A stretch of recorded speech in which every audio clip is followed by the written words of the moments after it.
Hello guys, आज मैं आपके लिए बहुत इंटरेस्टिंग केस लेकर आया हूँ। MacBook pro 2020 13 inch last Intel generation थी ये, जब एप्पल ने इंटेल के साथ जो मैकबुक रिलीज़ किया था। तो मॉडल नंबर है इसका 82251। एक्सीलेंट मशीन, बहुत एफिशिएंट इसकी परफॉर्मेंस थी और काफ़ी ज़्यादा भी सेल हुई। बट उसी टाइम पर M1 लॉन्च हुआ था, तो आई गेस इतना अच्छा रिस्पॉन्स इस मशीन को नहीं मिल पाया, इतनी रिकॉग्निशन नहीं मिल पाई इस मॉडल को। तो बोर्ड के पार्ट नंबर की बात करें तो 820-01949-07 रिवीजन है इसका। और कंडीशन बोर्ड की बात करूँ मैं तो ये हमारे पास आया है नो डिस्प्ले कंडीशन में।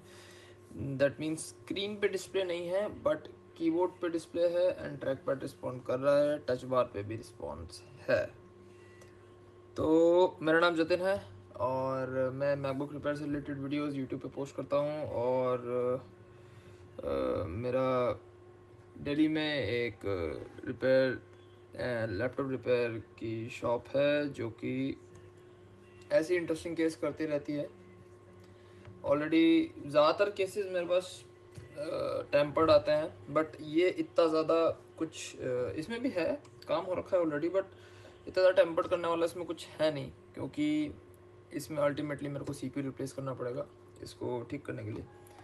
और अगर मैं बोर्ड की बात करूँ तो यहाँ से एक जंपर ले रखा है किसी ने, और वो ऑल द वे यहाँ से यहाँ जा रहा है, फिर उसके बाद पीछे जाकर यहाँ पर। तो अगर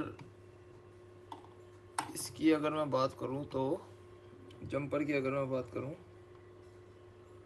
तो इसमें या जंपर इसलिए लगाया होगा क्योंकि इसका शायद से ये माइक का कनेक्शन है, माइक का कनेक्शन टूट गया होगा और कनेक्टर को ऊपर से लगाने के लिए उन्हें नीचे इसका ट्रैक नहीं मिला होगा और उन्हें जंपर वहाँ से लगाना पड़ा जहाँ पर उसका सोर्स था। अब आते हैं हम अपने रियल केस पे, जो कि है मेरा फिजिकली अपीयरेंस करने से यहाँ से बिल्कुल ठीक है। ओके, फर्स्ट ग्लैंस पे तो बोर्ड बिल्कुल क्लीन है। ठीक है, मैं आपको फिजिकली दिखा देता हूँ। बोर्ड में कहीं कोई लिक्विड डैमेज नहीं है। ओके, कोई हिस्ट्री नहीं है लिक्विड डैमेज की। जैसे देख सकते हैं कोई भी लिक्विड डैमेज इसका इंडिकेटर रेड नहीं हो रखा है। कोई कैपेसिटर, कोई कंपोनेंट में ऑक्सीडाइज नहीं है एक्सेप्ट फॉर हेयर। यहाँ पर अगर हम देखें तो हमें दिखता है हल्का सा कोरोजन। Okay, moving on. अगर मैं बात करूं इसमें और कहीं कोई लिक्विड डैमेज छोटा सा भी मेरे को इसमें कहीं भी कोई ऑक्सीडेशन तक नहीं है इस पूरे बोर्ड पे। तो लिक्विड डैमेज का मेरे को नहीं लग रहा है इसमें कि कस्टमर से लिक्विड डैमेज इसमें हुआ है। ठीक है, 2251 जो लोग मैकबुक रिपेयर करते हैं उनको पता होगा 2251 जनरली इस एरिया से हमारा मॉइस्चराइज होता है और यहाँ पर आपका डैमेज होता ही होता है। मतलब 90% अगर 2251 आपके पास आ रहा है तो आपको यहाँ पर क्रोजन ज़रूर मिलेगा, बट ये इस जगह से भी क्लीन है बिकॉज यहाँ पर आपके एयर वेंट्स होते हैं। तो एयर वेंट्स के चक्कर में ये आपका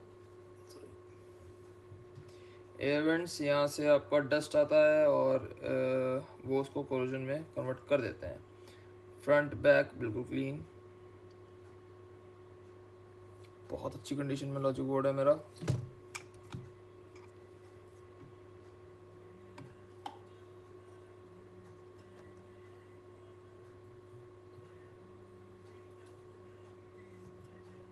अब मैंने स्टार्टिंग में बोला था कि इसमें मेरे को CPU रिप्लेस करना पड़ेगा, तो थोड़ा सा डायग्नोस किया है मैंने, इतना ज़्यादा कुछ बड़ा वो नहीं करा। तो जब कोई ऐसा केस आता है जिसमें हम डायग्नोस कर रहे होते हैं कि स्क्रीन पे डिस्प्ले नहीं आ रहा, तो first thing we check in these Intel models और इवन 2337 में भी कि इसमें जो ऑक्स चैनल होते हैं इसके, अगर मैं आपको स्कीमेटिक पे लेके चलूँ इसके, जैसे कि ये, तो अगर मैं इसके बोर्ड व्यू की बात करूँ तो पार्ट नंबर है 01949, ये रहा।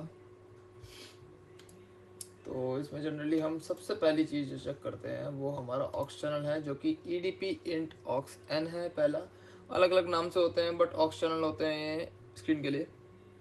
उसके बाद नेक्स्ट होता है चैनल पी। एक चैनल पी होता है, एक एन होता है। इन दोनों को हम चेक करते हैं सबसे पहले, बिकॉज ज़्यादा चांसेस ये होते हैं कि आपका ये जो वी आउटपुट बैकलाइट है, जिसमें हमारे 40 to 50 वोल्ट्स के अराउंड चलते हैं, 30-40 वेरिएबल होता है, बिकॉज आप ब्राइटनेस अप डाउन करते हैं उसके अकॉर्डिंगली एडजस्ट होते हैं। तो यहाँ और यहाँ के बीच में कार्बन आ जाने की वजह से हल्का सा मॉइस्चर भी आ जाता है यहाँ पर। तो यहाँ पर मिली वोल्ट्स में आपके वो चल रहे होते हैं, दैट मीन्स 0.3 वोल्ट्स, 0.4, 0.5 ऐसे वोल्टेज चलते हैं इसमें। वोल्टेज नहीं, ऑल्दो ये सिग्नल्स होते हैं, तो सिग्नल काफ़ी लो वोल्टेज ऑपरेटिंग होते हैं। और यहाँ पर इसके अराउंड 10,000 गुना, समझ रहे हैं आप, 10,000 गुना वोल्टेज ऊपर जा रहे हैं। 10,000 नहीं तो 1,000 गुना तो ऊपर है ही। तो यहाँ पर वोल्टेज आ रहे हैं आपके 50-40 के अराउंड, और यहाँ पर चल रहे हैं 0.30 वोल्ट, 0.30 मिली वोल्ट्स में यहाँ पे बात चल रही है, यहाँ वोल्टेज में बात चल रही है। तो आप समझ सकते हैं जब यहाँ पर कार्बन डिपॉजिट हो जाता है तो ये एक ब्रिज बना देता है। दैट मीन्स यहाँ पर यहाँ के जो हाई वोल्टेजेस हैं, हाई वोल्टेज सीधा यहाँ पर ट्रैवल करते हैं, वो सीधा जाते हैं आपके CPU में, और CPU आपको फ्राइड हो जाता है। दैट मीन्स CPU आपका आउटपुट देगा, बट वो आउटपुट कहाँ नहीं देगा, आउटपुट नहीं देगा वो स्क्रीन पे कभी भी। तो ये इशू आता है आपको हमारा जनरली इन केसेस में। अब इसमें ऊपर से देखने में तो नहीं लग रहा, बट रिमेंबर हमें याद है कि इस कॉर्नर पे हमें लिक्विड डैमेज यहाँ पर दिख रहा था, है ना। तो मैंने सेम वही स्टेप लिया, इसकी EDP केबल खोली। जनरली क्या होता है, हमारा जो डैमेज आता है वो इस तरफ आता है यहाँ पर, बट इस केस में थोड़ा उल्टा है। इसमें डैमेज आया हमारा बैक साइड में, जैसे कि देख सकते हैं। ठीक है, सेम चीज़ यहाँ पर, सेम वही चैनल, वही चीज़ सारी। अगर मैं डायोड रीडिंग की बात करूँ तो डायोड रीडिंग में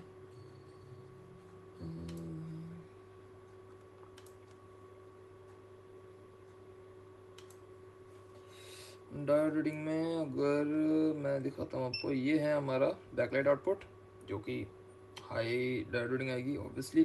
उसके बाद आता है मेरा ऑक्स चैनल N जो कि हाई आ रही है, ओके। फिर आता है मेरा चैनल P जो कि ओपन आ रहा है। इसके बाद आएगा ग्राउंड, ओके नॉर्मल है, ग्राउंड तो आएगा ही। उसके बाद ये आएगा हमारा दूसरा चैनल। तो हमारी ये डायोड रीडिंग आनी चाहिए 220 समथिंग, 230 समथिंग, ये और ये सेम है। ऐसे ही ये और ये भी 220 230 के अराउंड ये दोनों भी आनी चाहिए थी। बट अब क्योंकि इसमें हाई वोल्टेज चले गए हैं, वो एक लाइन तो हमारी ओपन हो गई है, और एक लाइन में काफ़ी हाई रेजिस्टेंस वैल्यू आ रही है। तो इस वीडियो में हम इसका CPU रिप्लेस करने वाले हैं जस्ट। बट इस कंडीशन में क्या होता है, आपका लॉजिक बोर्ड वर्किंग होता है, बस वो स्क्रीन पर डिस्प्ले आउट नहीं करता है। तो मैं आपको कंफर्म कर देता हूँ एक बार कि ये बोर्ड वर्किंग है। आप करंट ड्रॉ से समझ सकते हैं।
वायरलेस करते हैं डिस्कनेक्ट हम, उसके बाद एक बार और ट्राई करते हैं। आ गया।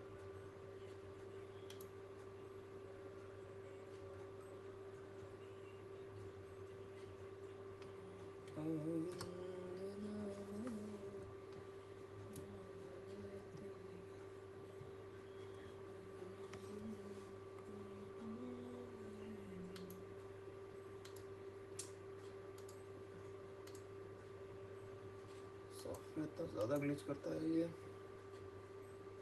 वेट, आपको करंट कंजप्शन दिखाना है उसमें को। प्लीज कनेक्ट हो जाए। यप, हो गया। तो करंट कंजप्शन पे अगर हम आए इसके, तो पावर प्लग इन करते हैं।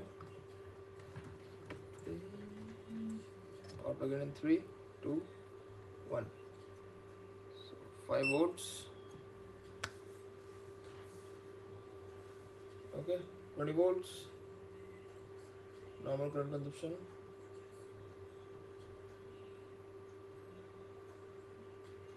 वाला ओके, दोबारा ऑन होगा। तो ये हमारा बूटिंग करंट है इसमें, जो कि कम्प्लीटली नॉर्मल है, एंड इट मीन्स कि हमारा स्क्रीन पर डिस्प्ले है। Still we have a variation of 250 milliamps. इस लॉजिक बोर्ड को आपको बैटरी एंड ट्रैक पैड दोनों चाहिए बूट होने के लिए, तो ये बूट नहीं होगा इतनी जल्दी, बिकॉज ये 2251 है, डबल फैंस के साथ है। इसमें इसको बैटरी भी चाहिए और कीबोर्ड भी चाहिए, सॉरी बैटरी भी चाहिए और ट्रैक पैड भी चाहिए। CPU पार्ट नंबर है SRGOV, सेम पार्ट नंबर हम यूज़ करेंगे इसमें। बट सबसे पहले जो हम इसमें करेंगे, रिमूव करेंगे वो है इसका LVDS कनेक्टर।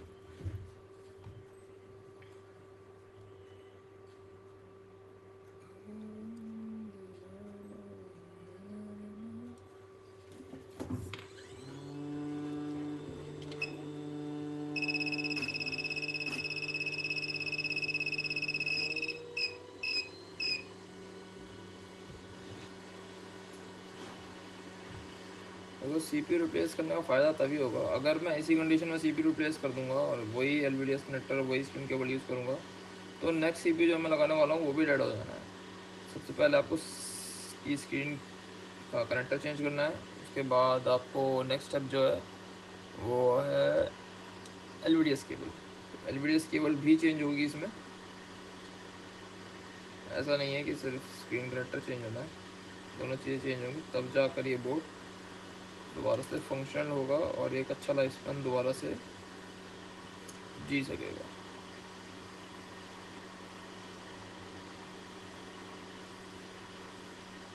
इन कंडीशंस में ना जनरली बोर्ड कभी वैसा डेड नहीं मिलेगा आपको जब भी ऐसा कुछ होगा।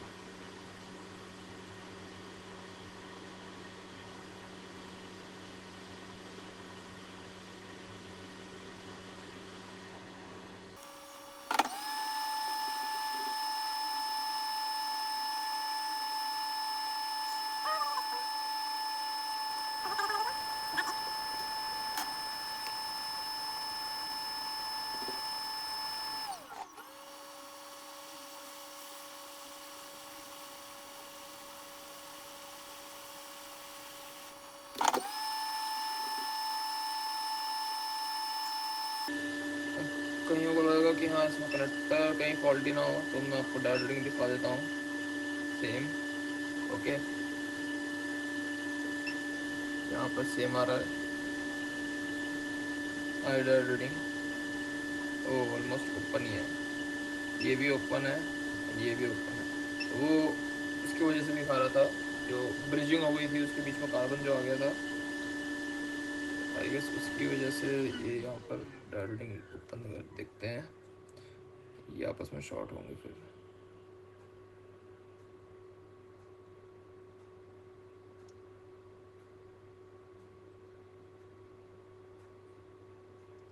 Okay, doesn't matter. तो अब हम इसमें एक LVDS कनेक्टर लगाते हैं।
ओके, हमारा एक काम तो हो गया। अब आते हैं हम नेक्स्ट स्टेप पे, जो कि है हमारा सीपीयू रिप्लेसमेंट।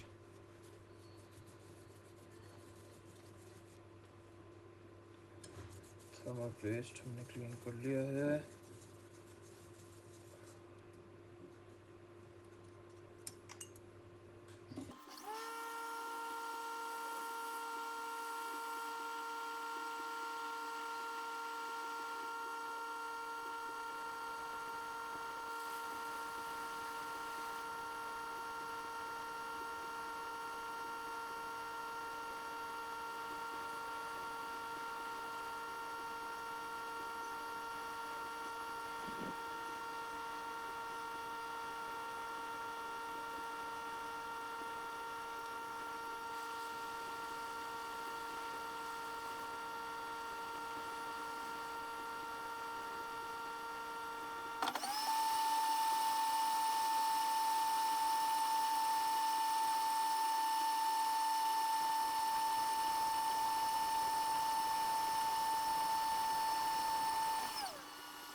ओके, तो अब मैं सीपीयू को रिमूव करके आता हूँ।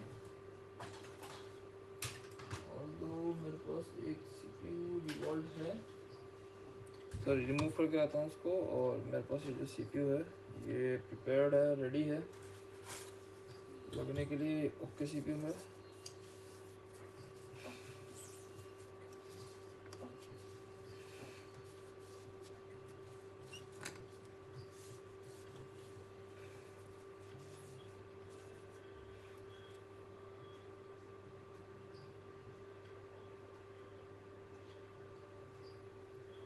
ओके।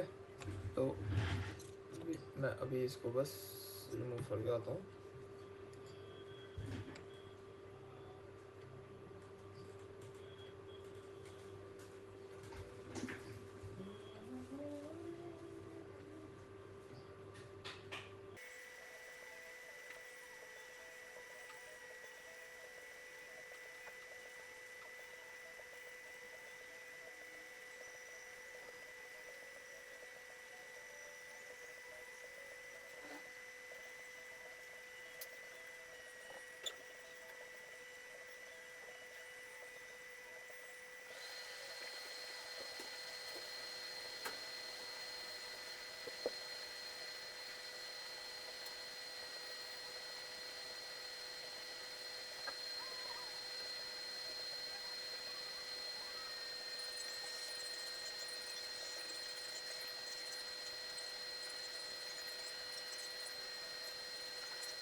तो CPU आउट है हमारा.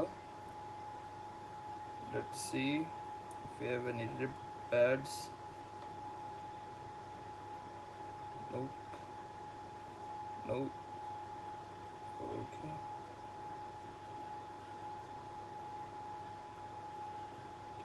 और ये जितने भी पैड्स हमारे नहीं हैं वो हमारे सारे एनसीज हैं, मतलब नॉट नॉट कनेक्टेड है. ठीक है, तो देख सकते हैं वो सारे पैड्स हमारे सीपीयू के इस तरफ आ गए हैं.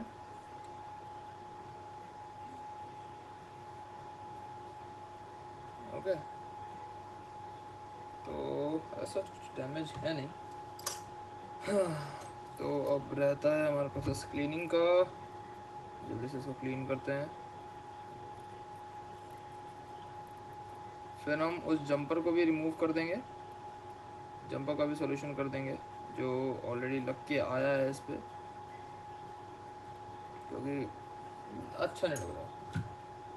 अगर कोई दूसरा बंदा भी इसको देखेगा तो अच्छा लग नहीं रहा होगा.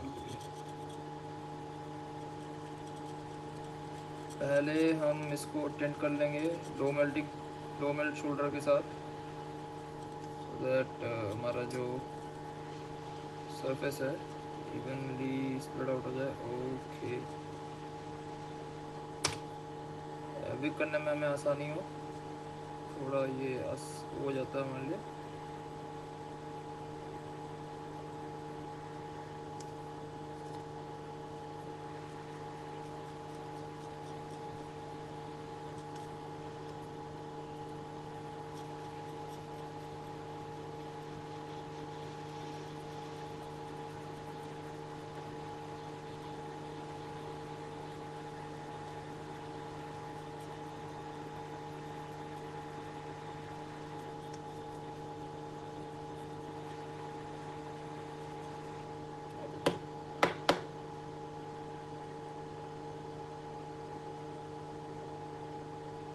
एक बारी और टेंट करेंगे इसको.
ओके तो जैसे कि अब हम देख सकते हैं, आई गेस मेरा एक पैड है जो कि कनेक्टेड है, ये वाला। मेरे को देखना पड़ेगा ये किस चीज़ का पैड था, सिंगल का नाम क्या है। Let me check, 1 2 3 4, it's a ground pad.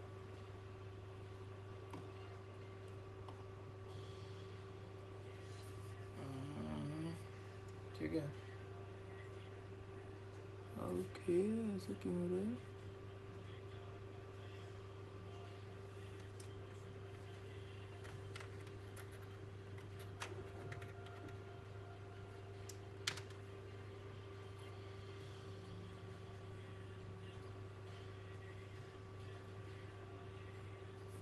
Okay तो जैसे कि हम देख सकते हैं जितने भी पैड्स हमारे रिमूव हुए हैं वो सारे एनसी हैं।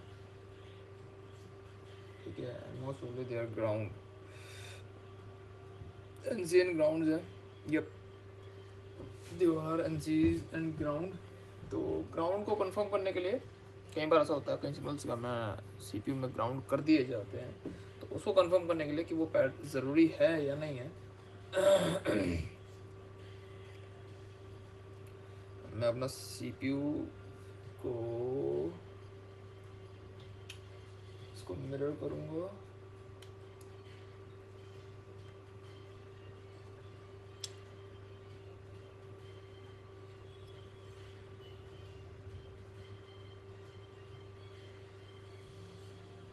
ओके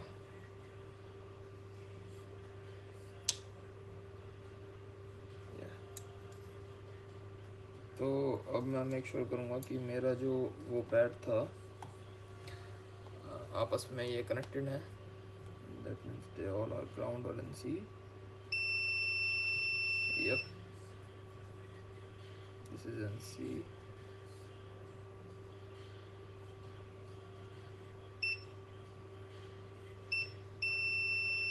ग्राउंड,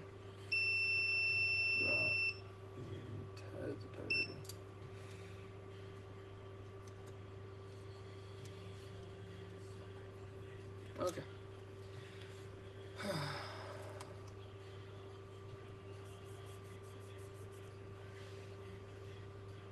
तो सीपीयू हमारा रेडी है। अब हमें बस एक बार कनेक्टर चेक कर लूँ मैं, कनेक्टर ठीक होना चाहिए, कनेक्टर ठीक लगा हुआ है। All you to do is apply some flux, ज़्यादा अमाउंट नहीं करना वरना सीपीयू अपनी जो जगह है जिस जगह पे उसको प्लेस होना है उस जगह को थोड़ा आगे पीछे हो सकता है वहाँ से, इतना कम भी नहीं और इतना ज़्यादा भी नहीं बढ़ना फ्लक्स को, एक कुछ मीडियम अमाउंट कह सकते हैं। सबसे पहले एक पतला कोट, उसके बाद एक थोड़ा सा थोड़ी सी मोटी लेयर फ्लक्स की, सो दैट बॉन्डिंग पैड्स अच्छे से हमारे सेटल हो जाएं। Okay, more than enough.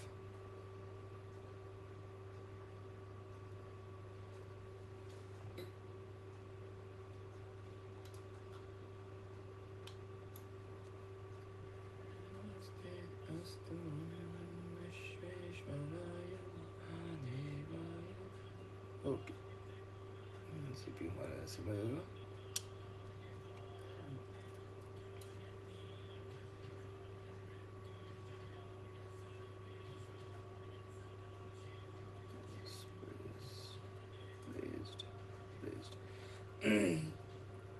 अब ताकि हमारा सीपीयू अच्छे से सेटल हो जाए, हम थोड़ा सा वेट अप्लाई करेंगे इस पे सिंगल कॉइन का। अब मैं इसको वापस प्लेस करके आता हूँ डीजे पे, इसको वापस लगा के आता हूँ।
तो हमारा सीपीयू प्लेस हो गया है।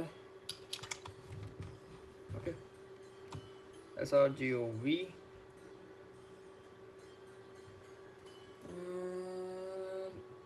अब हम बेसिक मेजरमेंट ले लेते हैं। बोर्ड अभी थोड़ा ज़्यादा गर्म है, टेम्परेचर है अच्छा खासा।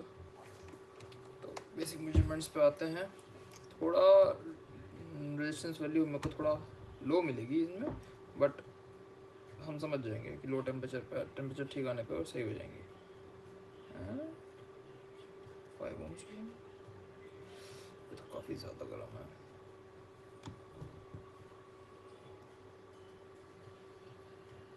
सिक्स,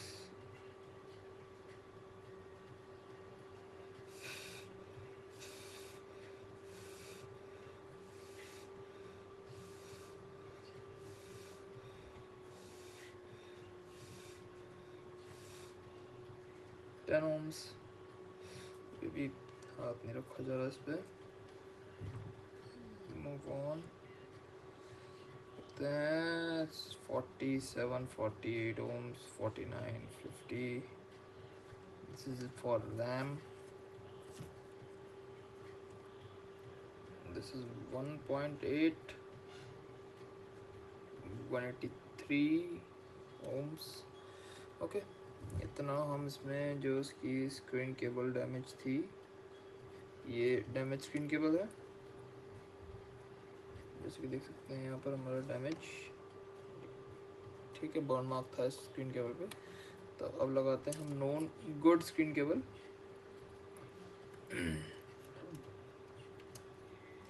स्क्रीन केबल लगाने से पहले हम अपने जो चीज़ हमको कंफर्म करनी थी एक और, कि क्या हमारा ऑक्स चैनल वापस आया।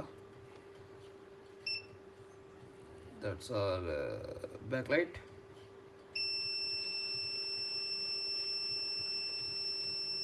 थ्री 40, ओके, दिस वाला 340, 300 समथिंग, 300। ओके, तो अभी के लिए तो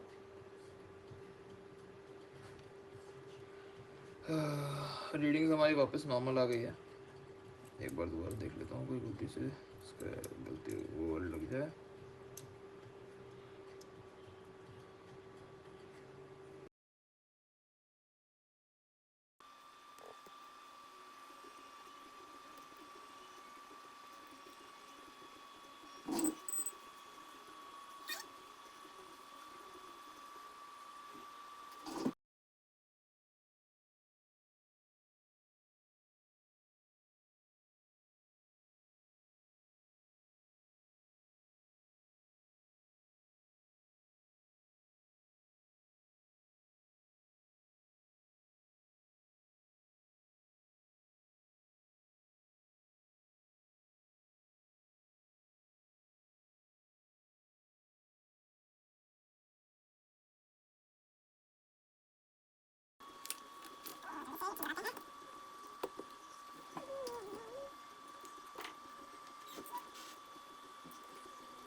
this board needs to be restored, क्योंकि सीपीयू चेंज हुआ है, पीसीएच हमारा इसमें चेंज हुआ है, तो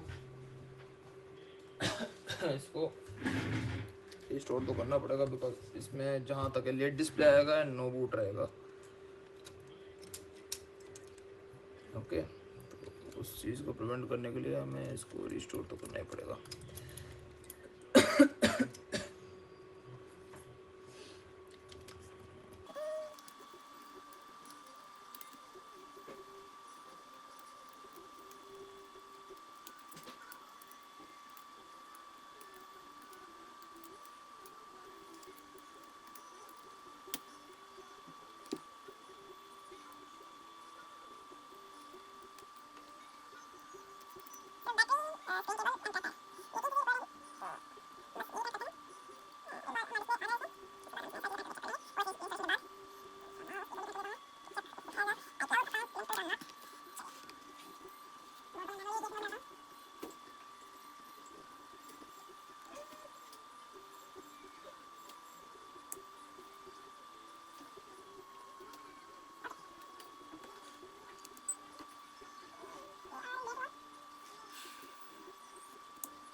will try and revive the device, क्योंकि अगर हमारा SPI जो इंटेल का PCH डेटा है वो रिवाइव हो जाता है एक बार के लिए, तो कई केसेस में हमारा डेटा सेव हो भी जाता है, कई केसेस में नहीं भी होता, हमें रिस्टोर करना ही पड़ता है। तो डिपेंड करता है कि ऑस फ्रेमवेयर इस टाइम पे कौन सा 82 कौन सा फ्रेमवेयर पे चल रहा है, ये सारी चीज़ें काफ़ी मतलब उन फैक्टर्स में आती है। ट्राई करते हैं।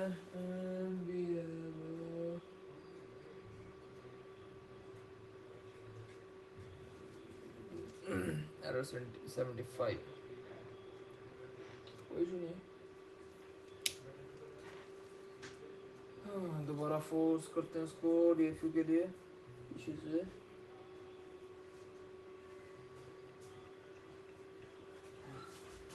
ठीक है। हाँ जी सर का फोन। हाँ पापा।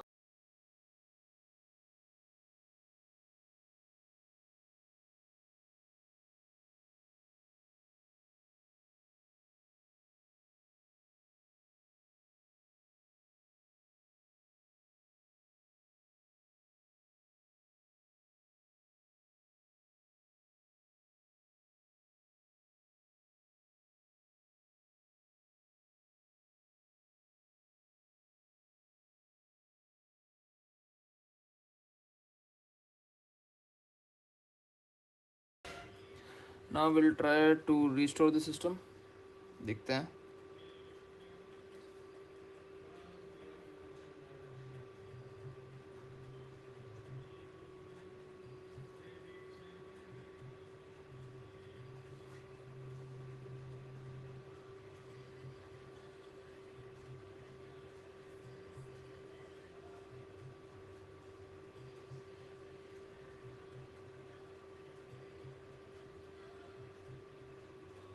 We have a fan spin.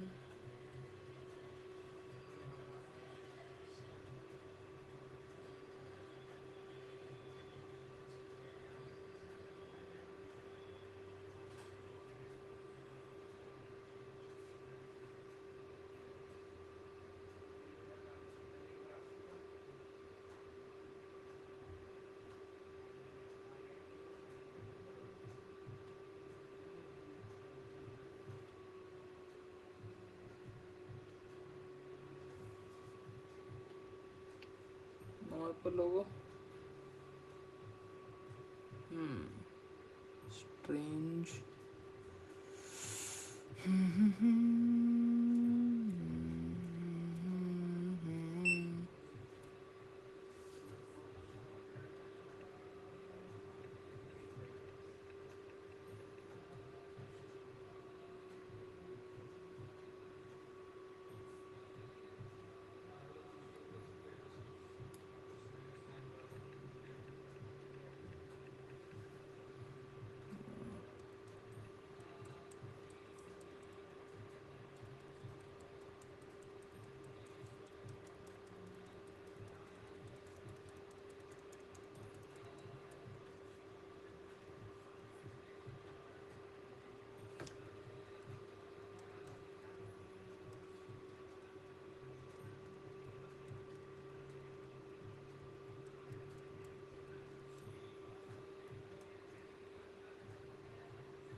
अरे यार स्क्रीन केबल ही ढंग से प्लग इन नहीं है।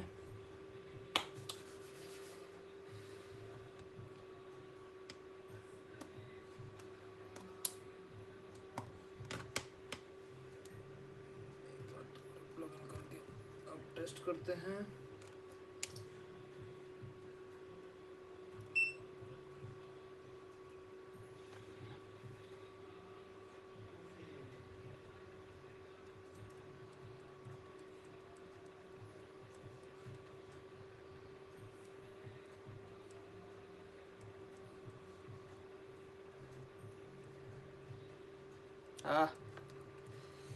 वी हैव एन एप्पल लोगो। तो इससे पहले स्क्रीन केबल कनेक्टेड नहीं थी।